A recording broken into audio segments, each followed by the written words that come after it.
worship your holy name.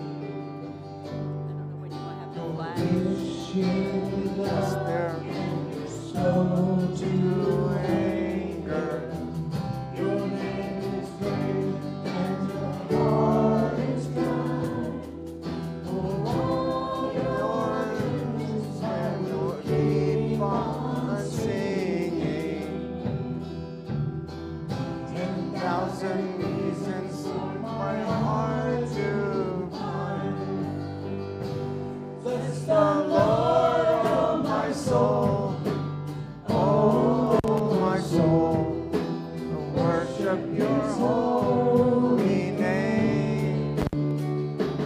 Sing like never before, oh my soul, I'll worship your holy name. When my strength is failing, the end draws near and the time has come. Still my soul sings your praise unending. 10,000 years and forever. Bless the Lord, oh my soul, oh my soul, your holy name. Sing like never before, oh my worship holy name. Worship your holy name. Shall worship your holy name. Shall holy name. Worship your holy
You are holy. Lord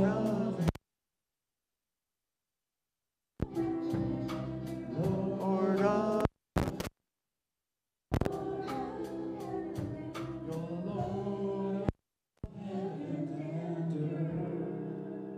praise you, Jesus. Amen.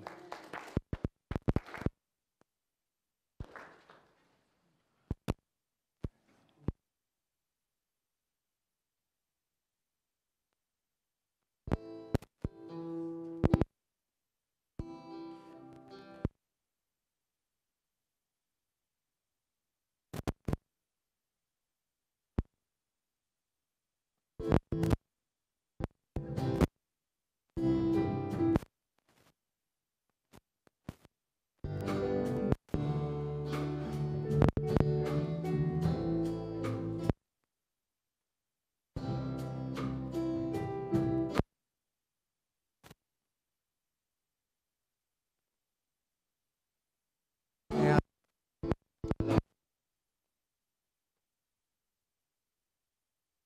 Lord, I guess.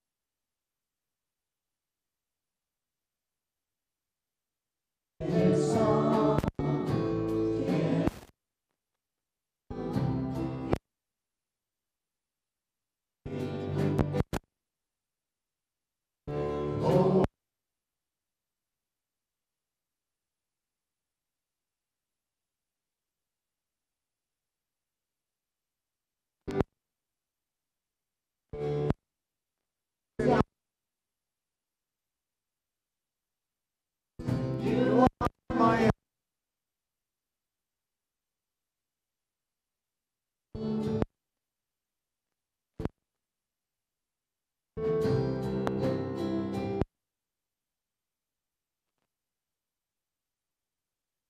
rainbow.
the King is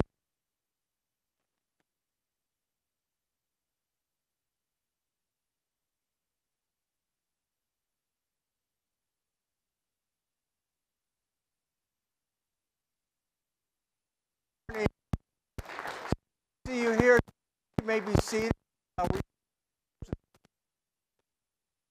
America, and every Sunday we get to meet and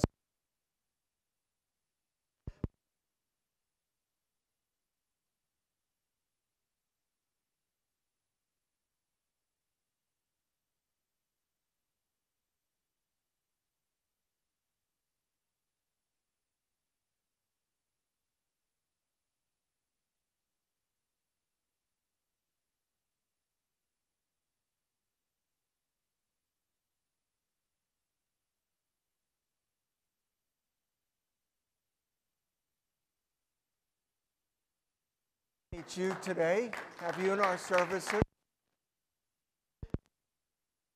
2015.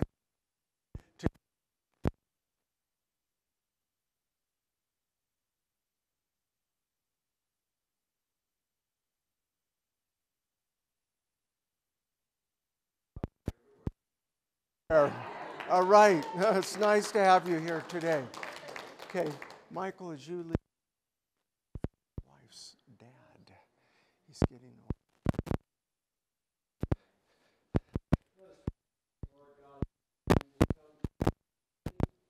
seeking your guidance, seeking your word, I just pray that as your word is open today, that you will touch our hearts, that you will touch our spirits, and that you will give us a direction to go. And I just pray for this church that it will know which way to go, that you will light its path, that you will give it a straight path and good knowledge. And I just pray for the pastor's wife's father who is going into surgery, that you would give healing, that you will give strength, and that in all we do, I pray that you will give everyone here strength and wisdom to follow you and to be into your word.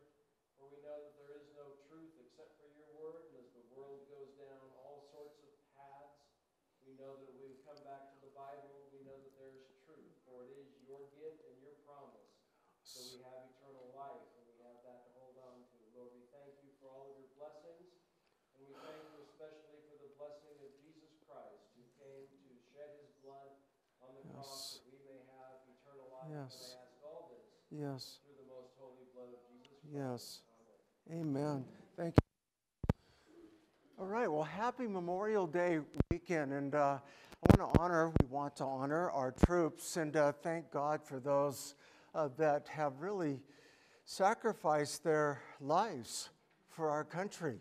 I just met this veteran, Michael.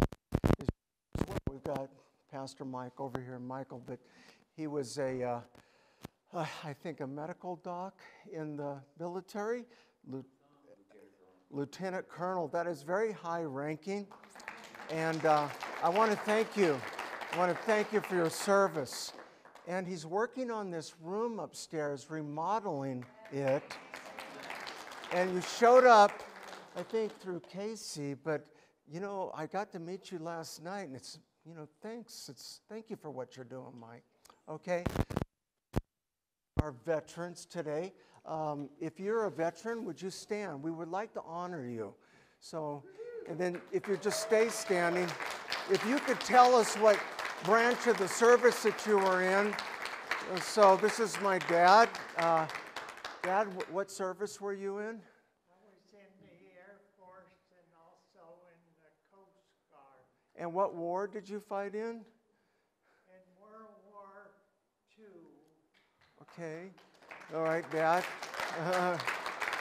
He turns 92, almost said 50, 92 in July. So okay.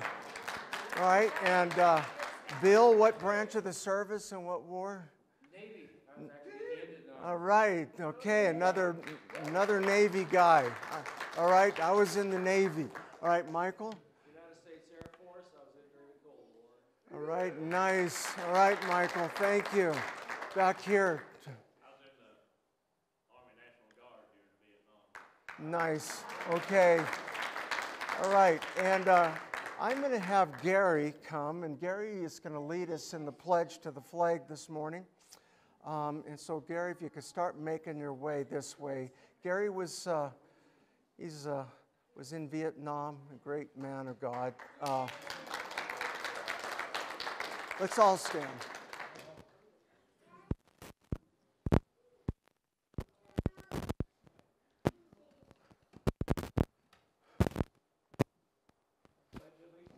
To the flag of the United States of America, and to the republic for which it stands, one nation, under God, indivisible, with liberty and justice for all.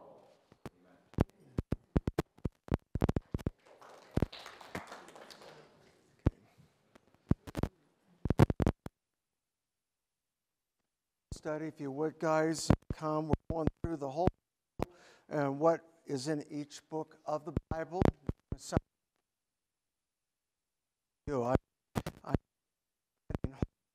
Tuesday night, and I would like to think of ourselves, and I'd like for you to think of church people,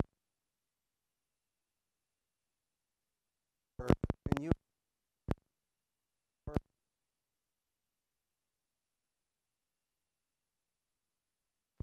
Okay, so that's Tuesday.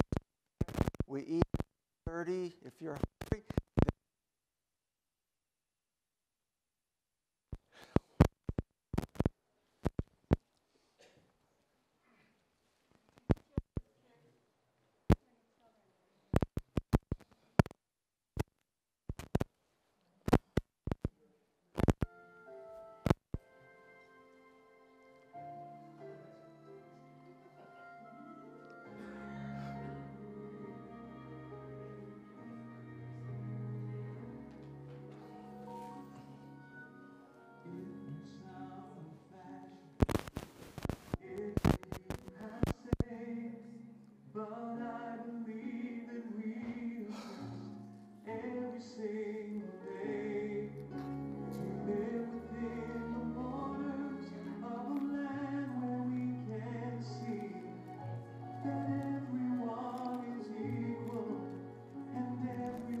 All right, my friends. I have been studying the coming of the Great Deception. And it may seem like, and it is somewhat heavy, but as we are moving closer and closer to the second coming of Jesus Christ, we need to be aware of what's going on in our world. And weird things are happening out there. And I read just recently, a couple days ago, that there, since I believe it is 2010, that there have been 47,000 sightings of UFOs in the world. Now, my friends, that's a lot. And I want to give you an answer to what's going on in the world as believers and see things from a biblical and a Christian perspective.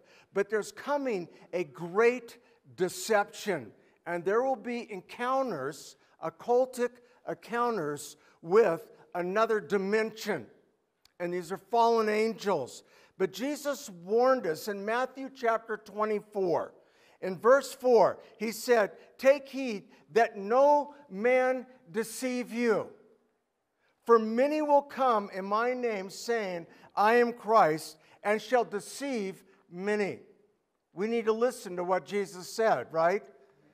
Then Jesus said in verse 24, "For there shall arise false Christs and false prophets, and shall show great signs and wonders, insomuch that if it were possible, they shall deceive the very elect. Behold, I've told you before."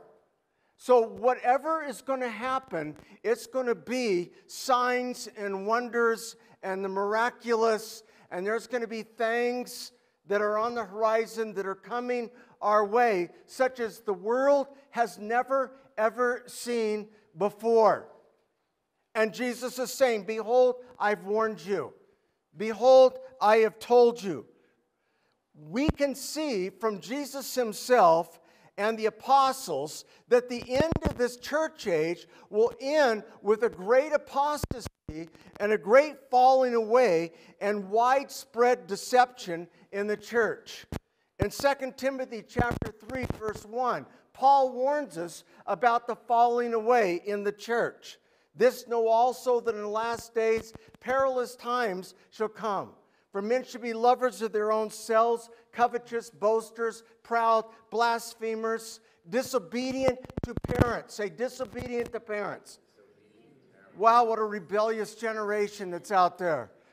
Unholy, unthankful, implacable, unmerciful, And so we've got Jesus. This is how people are going to be living in the church.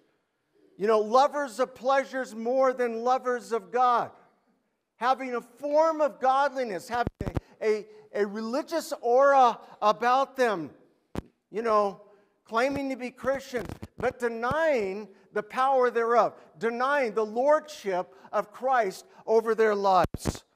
And so we are given by Jesus the sign of the days of Noah. I know I talked about this last week, but this is part 2. This is the other 20 pages, all right? All right, but I want you to see the sign of the days of Noah that Jesus gave us. Matthew chapter 24, verse 37. So Jesus, what are we going to be looking for so we're not deceived? "But as the days of Noah were, so shall also the coming of the Son of Man be.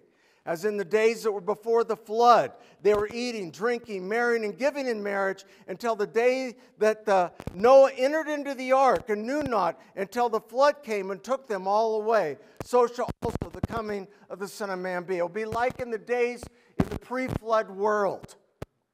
The pre-flood world rejected Noah's preaching.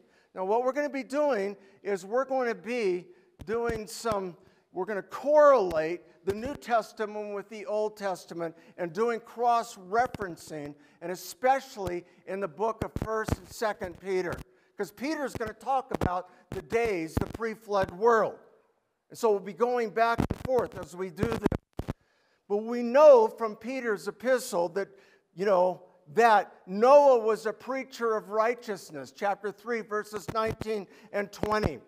He preached for 120 years, and that they rejected the preaching of Noah's pre-flood world. Peter gives us this account of what Jesus did between his crucifixion and his resurrection. 1 Peter 3:19.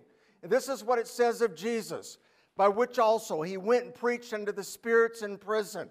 Who are these spirits in prison? These are the unsaved in the pre-flood world that would not come into the ark and be saved and believe God. And so Jesus goes down into the heart of the earth where they're held in chains, reserved for the lake of fire, at the second coming of Christ. And he went down there and proclaimed his victory. Verse 20, who sometime were disobedient. So here it is defined for you. Were disobedient when once the long suffering of God waited in the days of Noah. He waited and waited for these people. Enoch, to the preaching of Enoch was a preacher who said in Jude quotes the book of Enoch, where he comes with 10,000 of his saints to execute the ungodly. They rejected the preaching of Enoch. Noah comes in and preaches salvation and get into the ark. God's going to send a flood. They were disobedient. The long suffering of God waited upon these people while the ark was preparing to be saved.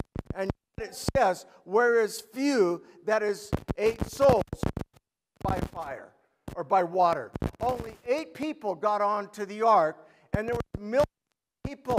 This is Atlantis, Discovery Channel, all right? This is the pre-flood world, all right? So millions of people on this planet, 8 people get saved.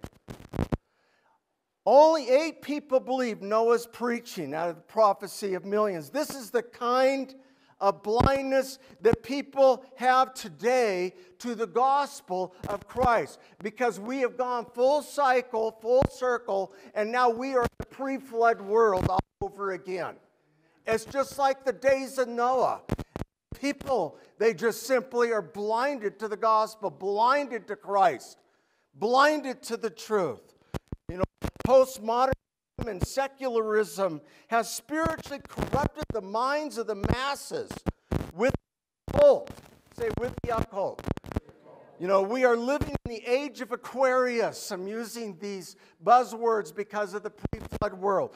Remember in the 60s, it's the dawning of the age of Aquarius. How popular that song was. Well, really, that was a religious movement. And it was a resurrection and a resurgence of the occult and witchcraft and of the occult. And so we were living in that age of Aquarius, and so to speak, in the land of Atlantis, the pre-flood world, recycled. Now I want you to see the rise of the Nephilim. We looked at them last week, but I want you to quickly take a look at them again this morning. The rise of Nephilim, looking at the days of Noah before the flood world. Now I'm over in Genesis chapter 6, verse 2. Now I'm only reading select verses because it's too much to read, all right? But in Genesis chapter 6, verse 2, the sons of God, we talked about this last week, were fallen angels. Angels were called the sons of God in the Old Testament. Saw the daughters of men, that they were fair, and they took them, that means forced them, wives of all that they chose. These fallen angels had relationships. It was the occult. Now, I want you to see their offspring. In verse 4, and there were giants in the earth. These giants are the Nephilim in Hebrew. The Nephilim giants. Now, they were giants. They were the Nephilim in the earth. In those days, and also after that, after the flood, that when the sons of God came into the daughters of men, and they bare children to them, the same became mighty men, which were of old, men of renown, the giants, the Nephilim. Nephilim means fallen ones. They were a hybrid of people, of the seed of the serpent, you could say, of Satan. Half man, half angel. And then in verse 6, and the angels, now, which kept not their... Now, Jude writes of this and validates for us. That little epistle of Jude validates for us Genesis 6, that these are angels and men and women. In verse 6 of Jude, and the angels which kept not their first estate, but they left their own habitation. Habitation means house. Their celestial bodies. They left it. They disrobed themselves for sensual pleasure in defiance of God. It's hard to believe the wickedness of these angels and what they did. This word habitation, it's used in Jude, is also used in 2 Corinthians 5:21. The word said of us as believers, for we that are in this earthly house, same word, of this tabernacle, these bodies, that if this tabernacle were dissolved, we have a building of God, a house made without hands, eternal in the heavens. We desire our resurrected bodies to be our new bodies of immortality. Well, these angels did the unspeakable in their wickedness against God, in disrobing themselves for sensual pleasure. Jude goes on to say, I'm back in the book of Jude, in verse 6, he hath reserved these angels in everlasting chains under darkness unto the judgment of the day. Then he Sodom and Gomorrah. 7, even as Sodom and Gomorrah and the things about them in like manner. The men of Sodom, the homosexuals, did exactly like the angels did in a different way. Went after strange flesh. The homosexuals of Sodom did like the angels did in gross sexual perversion of the worst form. In like manner. What did they do in Sodom and Gomorrah? They went after strange flesh. What was the strange flesh? They had men having sex with men. Homosexuality. It was pure perversion before God. It was perverse in God's sight. And then in verse 7, giving themselves over to fornication, which was sexual sin. And they went after strange flesh. And they are set for an example, suffering the vengeance of eternal fire. What did God do to Sodom and Gomorrah? He destroyed it. And so it was going after strange flesh, men with men, women with women. I am told that slave market trade here, it's hard for me to believe, but somebody was telling me yesterday that the slave trade here is huge at Lake Tahoe. They're stealing our kids. I don't know why it's not in the paper and wherever these kids go. But, just all the perversion, and what is going on today in the world and in our country, and all around us, perversion, pornography, pornographic industry, perversion, God is sounding the alarm. He judged the angels in Sodom and Gomorrah for sexual sin and perversion with eternal fire. What is God saying to us today? That God does judge sin. People today who ignore God and live as they please, total disrespect for the moral law of God, are going to see consequences of hell's fire forever. That's exactly what it's teaching. 6:9, know you not that the unrighteous shall not inherit the kingdom of God? Neither fornicators. Fornication is somebody outside of marriage, sleeping with somebody outside of marriage. Marriage is between a man and a woman for a life. Get an amen, really. I have to preach it. You got to listen. Thanks for being here. Be not deceived, so don't deceive yourself. Neither fornicators, nor idolaters, nor adulterers, nor effeminate. That's homosexuality. Nor abusers of themselves with mankind, nor thieves shall inherit the kingdom of heaven. Now, I want you to see the legends of the fall. Okay? The story of Genesis is retold all over the world in Greek mythology and of the land of Atlantis. The Titans, they were part, in mythology, and part terrestrial. They rebelled against their father Uranus. They were defeated by Zeus and cast into Tartarus. Tartarus is the deep abode of the woe. It's where these angels are held in darkness, in Tartarus. Hell, it will be a terrible place. I'm glad I'm saved, aren't you? I'm glad I know Christ. That's why Christ came. He came to save us, to give us salvation from judgment.